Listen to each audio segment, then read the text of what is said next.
Hi friends, in today's session we start with hard and soft water.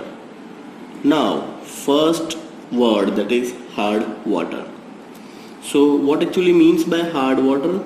So the water which does not gives you the lather formation with soap, that is called hard water. Generally near to the sea area like Bombay, Chennai, वहाँ पे अगर आप देखोगे तो पानी के अंदर salt का कॉन्सेंट्रेशन ज़्यादा होता है just because they are near to the sea area. So without wasting much time, let's start with the hard water and soft water. Water which does not easily form lather with soap is called hard water. It is due to the presence of calcium and magnesium salts of chloride. Most important, good set में पूछा हुआ question, chloride, sulphates and bicarbonates. Means इसके अंदर किस हिसाब के salt होते हैं? कैल्शियम एंड मैग्नीशियम के सॉल्ट तो होते हैं, but calcium and magnesium in form of chloride, sulphates and bicarbonates. Water free from soluble salts of calcium and magnesium is called soft water. So basically hard water के अंदर ये specific kinds of calcium and magnesium के, chloride and sulphide के salt होते हैं. अगर ऐसे salts नहीं हो, ऐसे पानी को क्या बोलेंगे? Soft water, that is portable water और drinking water. It is easily form lather with soap. Next, soap are sodium and potassium salts of fatty acid like palmitic acid, stearic acid, oleic acid. They react with calcium and magnesium salts presenting in hard water and form precipitates, that is scum produce हो जाते हैं.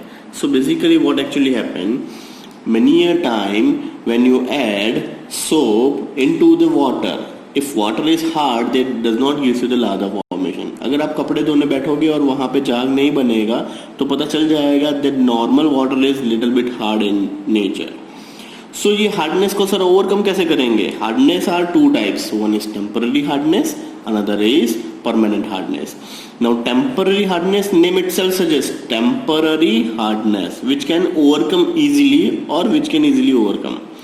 You can say that कि इसको एक छोटी seed treatment करके या simple boiling करके भी सॉफ्ट किया जा सकता है. एंड परमानेंट हार्डनेस को कंपल्सरी ट्रीटमेंट करके ही सॉफ्ट किया जा सकता है. So let's start with the types of hardness. There are two types of hardness. One is temporary hardness, another is permanent hardness. A temporary hardness which can remove by simple boiling is called temporary hardness. Once again, hardness which can remove by simple boiling is known as temporary hardness. It is due to the presence of bicarbonate of calcium and magnesium. अब होगा क्या, chemistry क्या है इसके अंदर? अगर calcium and magnesium के bicarbonate होंगे, अगर आप उसको आप हिट करोगे तो it's convert into calcium and magnesium carbonates. Bicarbonate किस में कन्वर्ट हो जाएंगे? कार्बोनेट में. And carbonates are insoluble in water.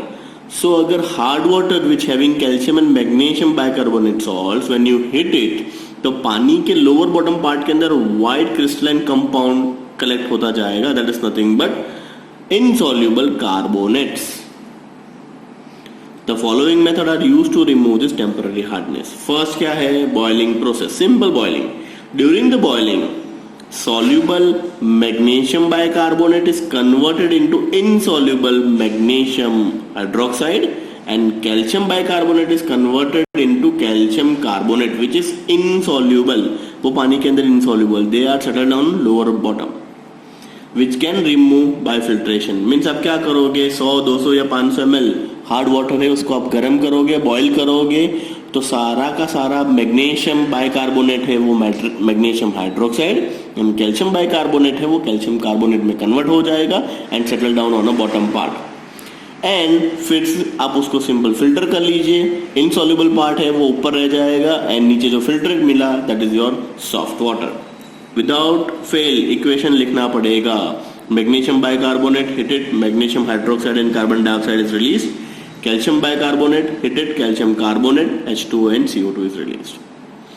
Second process है that is called Clark's process. Clark's process कैसे है? In this method calculated amount of lime is add to this hard water. Hard water के अंदर आप simple lime डाल दीजिए. Lime is nothing but CaOH twice. सो जैसे ही आप हार्ड वाटर के अंदर लाइम डाल देते हो, लाइम के अंदर का जो कैल्शियम एंड हाइड्रोक्साइड वो आयनाइज हो जाएगा एंड बाइकार्बोनेट के साथ रिएक्ट करके कैल्शियम कार्बोनेट बना देगा एंड वाटर मॉलिक्यूल फ्री कर देगा. Once again, calcium carbonate is insoluble in water. Once again, they are settled down on the bottom part. So once again, we'll start with the class process. In this method, calculated amount of lime is added to the hard water. It precipitate out calcium carbonate and magnesium hydroxide, which can easily filtered off. Once again, equation लिखना मत भूलिएगा, otherwise एक mark cut हो जाएगा. Ca bicarbonate, calcium hydroxide, that is lime, calcium carbonate and water molecules release. So this is all about your temporary hardness. Once again, 2 mark में पूछेंगे what actually means by temporary hardness. तो definition लिखना पड़ेगा. Then boiling and Clark's process लिख लीजिएगा. You get 2 out of 2 mark. Next, we moved on to this permanent hardness. Next is permanent hardness. Hardness which cannot be removed by boiling is called permanent hardness. It is due to the presence of soluble chloride and sulfates of calcium and magnesium in water. It can be removed by the following method. First, treatment with soda or washing soda. Washing soda is nothing but sodium carbonate. Washing soda react with soluble calcium and magnesium chloride and sulfide in hard water to form insoluble carbonates. अब सबसे पहली चीज permanent hardness कैसे होता है? Just because आपने पहले introductory part में पढ़ा, when calcium and magnesium chloride sulphides are present in it. तो ये जो क्लोराइड एंड सल्फाइड है उसका ट्रीटमेंट किसके साथ करवाना है? सोडियम कार्बोनेट के साथ. तो here in case M is equal to आप कैल्शियम या मैग्नीशियम ले सकते हो. सो MCl2 when treated with Na2CO3. Na2CO3 is nothing but washing soda or sodium carbonate. So what actually happened?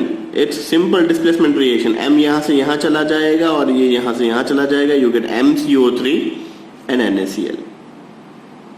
Now MSO4 अगर sulphate का सॉल्ट हुआ तो क्या होगा? अगर सल्फेट का सॉल्ट हुआ तो MSO4 plus Na2CO3. Once again CO3 goes to here, Na goes to SO4. You get MCO3 is precipitate out and Na2SO4. So likewise chloride and sulfide convert हो जाएगा कार्बोनेट में and carbonate are settled down on a lower part of the solution and उसको आप simple once again filter करके soft water में convert कर सकते हो. The first था treatment with washing soda. Next that is Kalgan method. Most important. अब ये कॉम्पिटिटिव में पूछा हुआ क्वेश्चन है. फॉर्मूला अभी याद रह जाएगा बट पीछे याद नहीं आएगा. नाम क्या है? Sodium hexametaphosphate. काल्गन्स मेथड के अंदर जो केमिकल यूज होता है इसका कमर्शियल नेम है काल्गन. काल्गन क्या है? What actually means by Calgon? Calgon is nothing but sodium hexametaphosphate. Formula क्या है? Na6P6O18, commercially used as Calgon. When it is added to this hard water, the calcium and magnesium ions in hard water are replaced by sodium. So this is nothing but the Calgon gives 2Na Na4P6O18-2. तो ये जो sodium जो release हुआ वो metal +2 के साथ replace हो जाएगा and which can give you the soluble salt, and soluble salt के बाद it is free from your hard water.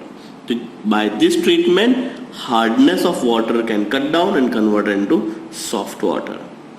Second is known as ion exchange method. Ion exchange method के अंदर हम यूज करते हैं zeolite. Zeolite it's just like a white stone, honeycomb जैसा structure होता है जिसका. ये zeolite कहाँ पे अवेलेबल है? गंगा रिवर के अंदर. और शायद इसी की वजह से गंगा का पानी बहुत ही शुद्ध है.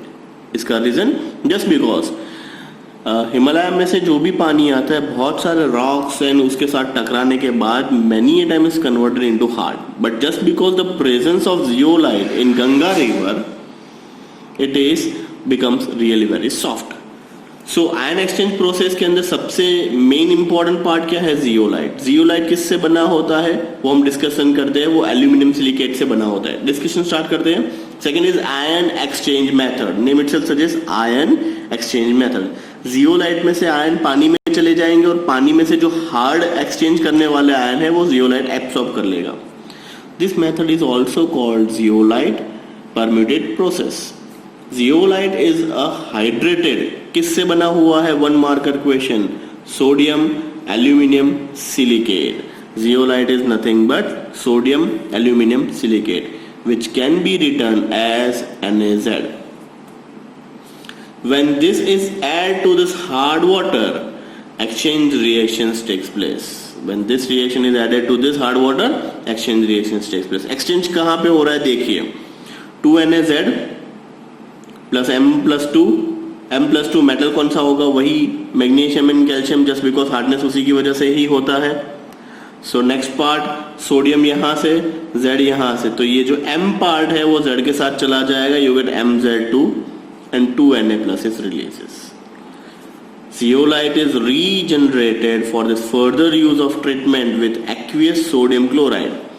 तो एक टाइम हो जाएगा जब जियोलाइट सेचुरेट हो जाएगा, तो सेचुरेट हो जाने के बाद उसको फिर से रिचार्ज कैसे किया जाएगा? उसी को निकाल के सोडियम क्लोराइड के सॉल्यूशन के अंदर रख लीजिए. अब आप मैनी टाइम्स, अगर बेस्ट एग्जांपल एक और जियोलाइट का देता हूँ, बड़े बड़े एक्वेरियम देखा होगा, तो एक्वेरियम के सेंटर पार्ट के अंदर एक बड़ा सा स्टोन होता है. That stone is nothing but the zeolite. Why? Because it is easily exchange cation and anion. और उसी के बाजू में एक छोटा सा पंप भी रखा होगा जो फोर्स से पानी स्टोन के अंदर डालता है एंड स्टोन में से पानी बाहर निकलता है. अब जब भी 15 दिन 20 दिन या 1 महीने के बाद आप टैंक साफ करते हो तो वो पत्थर को उठा के NaCl के अंदर रखा जाता है, मीन्स नमक वाले पानी के अंदर. तो जितना भी कैटायन एंड एनायन जियोलाइट ने एब्सॉर्ब किया है वो वंस अगेन सारा का सारा NaCl से रिचार्ज हो जाएगा and once again now zeolite is ready to exchange more cation and anion from the water. So that's why by this process it's once again a recharge. Means आपको ऐसा लगेगा sir एक time पे तो उसका saturation आ जाएगा, but जैसे ही आप NaCl के साथ उसको वॉश कर लोगे वो फिर से जनरेट हो जाएगा. MZ2 मीन्स यहाँ पे जो बना वो plus 2NaCl, you get 2NaZ. देखिए फिर से रिचार्ज हो गया original, plus MCl2 is released. So that is second process, that is called ion exchange method. Ion exchange method के बाद लास्ट आएगा, that is called synthetic resin method. Synthetic resin name itself suggest synthetic resin is really very complex structure. There are 2 types of resin, cationic resin and anionic resin. उसका दूसरा नाम है acidic resin and basic resin. So आपके घर पे शायद पहले instead of RO Aquaguard होगा. जो एक्वागार्ड का मैकेनिज्म है वो कंप्लीटली सिंथेटिक रेजिन मेथड है. थोड़ा सा डिस्कशन करने के बाद मैं आपको ये एक्वागार्ड का प्रोसेस कैसे था वो भी समझाता हूँ, तो आपका कंसेप्ट और ज़्यादा क्लियर हो जाएगा. This method is more efficient than zeolite process. Cation exchange resin contain large number of organic molecule with SO3H और COOH. Either SO3H और COOH दोनों के दोनों एसिडिक फंक्शनल ग्रुप है, इसीलिए उसको एसिडिक रेजिन भी बोलते हैं. And are the water insoluble. Ion exchange resin having RSO3H or RCOOH can exchange RNA by treating with NaCl. The resin exchange Na+ ion with Ca and Mg+2 ion in the presence of hard water and mixed converted into soft water. अब ion exchange method जो है उससे ये method जो है वो बहुत ही efficient है. अब उसका रीजन डिस्कशन करते हैं. देखिए अगर ये कंसेप्ट को और ज्यादा क्लियर करना तो this is Aquaguard system. Aquaguard system के अंदर this is your tap. Tap में से एक सेंटर में एक छोटा सा यूनिट होता है जिसके अंदर हम कार्बन फिल करते थे, याद हो तो. कार्बन का काम क्या था? जितनी भी इम्प्योरिटीज पानी के अंदर है, बैड स्मेल है एंड बैक्टीरिया जो है वो ये एब्सॉर्ब कर लेता था. एब्सॉर्ब करने के बाद ये 2 सिलेंडर होते थे यहाँ पे, दिस इज सेंटर यूनिट, और ये 2 सिलेंडर होते थे. एक के अंदर होता था कैटायन एक्सचेंजर, एक के अंदर होता था एनायन एक्सचेंजर. मीन्स जैसे ही पानी अंदर जाता है ये फर्स्ट सिलेंडर के अंदर से जितने भी कैटायन है वो एब्सॉर्ब कर लेगा सारे के सारे, ये रेजिन इसके अंदर. देन ये पानी सेकंड चैम्बर में चला जाएगा, दैट इज एनायन एक्सचेंजर. ये सारा का सारा एनायन एक्सचेंज कर लेगा and after cation and anion exchange यहाँ से वो आउटलेट होगा. जैसे ही आप स्टार्ट करोगे पानी यहाँ से निकलने के बाद आएगा. आरओ के अंदर क्या है? जैसे ही ऑन करोगे you get water, but in Aquaguard when you start the water means जैसे स्विच प्ले करते हो कम से कम 2.5 या 3 मिनट के बाद पानी बाहर निकलेगा, because this resin required little bit time to exchange cation and anion. So 2 से 3 मिनट के बाद ही यहाँ से पानी निकलता था. This is all about your Aquaguard. अब इसके अंदर मैकेनिज्म क्या होती थी वो समझते हैं. अब एसिडिक रेजिन के बारे में जो डिस्कस किया क्या है, एक resin is really very complex structure. तो मैंने कट शॉर्ट करके लिखा हुआ है RCOOH और RSO3H. अब पानी के अंदर जितने भी एनायन है, फाइन, पानी के अंदर जितने भी एनायन है वो सारे के सारे इसके साथ कलेक्ट हो जाएंगे. सो एसिडिक रेजिन क्या करेगा, acidic resin is nothing but cationic exchanger, name itself suggest. तो सारे के सारे जो कैटायन पानी के अंदर हो गए, Na+, Ca+2, Mg+2, K+, ये सारे के सारे जो है वो इसके साथ एब्सॉर्ब हो जाएंगे. तो RCOO- releases H+, so it's converted into complex. Means ये पूरा का पूरा रेजिन का पार्ट है. रेजिन ने क्या किया हुआ है, सारे के सारे कैटायन को खींच लिया है, पानी को फ्री कर दिया है. अब ये सेकंड चैम्बर में चले जाएंगे, that is called basic resin on anion exchanger. Anion exchanger is nothing but quaternary ammonium salts. So RCH3N+OH-, this is quaternary ammonium salt. वो एनायन एक्सचेंजर में Cl, Br, F, SO4, CO3-, I-, जितने भी negatively charge anion होंगे वो सारे के सारे यहाँ पे चले जाएंगे एंड OH को फ्री कर देंगे. सो फर्स्ट एक्सचेंज करेगा सारे के सारा कैटायन एंड सेकेंड एक्सचेंज करेगा सारा का सारा anion. So by this way cation and anion both are exchange and due to this we get really very good purified water. और इसीलिए वाटर प्यूरिफिकेशन के लिए सबसे पहले एक्वागार्ड आया. और Aquaguard is nothing but ion exchange resin process के base पे ही काम करता था. So here in case we have 3 part के अंदर हमने हार्डनेस खत्म किया. सबसे पहला पार्ट हमने डिस्कशन किया that is called, so permanent hardness का 3 major part. First is Calgon's process. Calgon process में क्या याद रखोगे, sodium hexametaphosphate, commercially known as Calgon. Second क्या आता है, ion exchange method. Ion exchange method is nothing but zeolite process. Zeolite क्या करेगा, it's honeycomb structure, cation and anion को एक्सचेंज करेगा. Third is really very sophisticated और बहुत ही फाइन प्रोसेस है, that is called synthetic resin process. जो Aquaguard था वो इसके ऊपर बेस्ड है and this is all about your 3 process to get permanent hardness to this soft water. Means hard water को सॉफ्ट करने के लिए, परमानेंट हार्डनेस के लिए ये 3 मेथड यूज होते हैं. So this is all about your today session. ये सेशन के अंदर हमने hard water and hard water को कैसे सॉफ्ट करते हैं और सॉफ्ट करने के लिए जो प्रोसेस यूज होते हैं वो डिस्कशन किया. This is really very important for your school examination concern. इसमें से पक्का एक क्वेश्चन आने वाला है, तो ये सेशन को अच्छे से चेक कर लीजिएगा.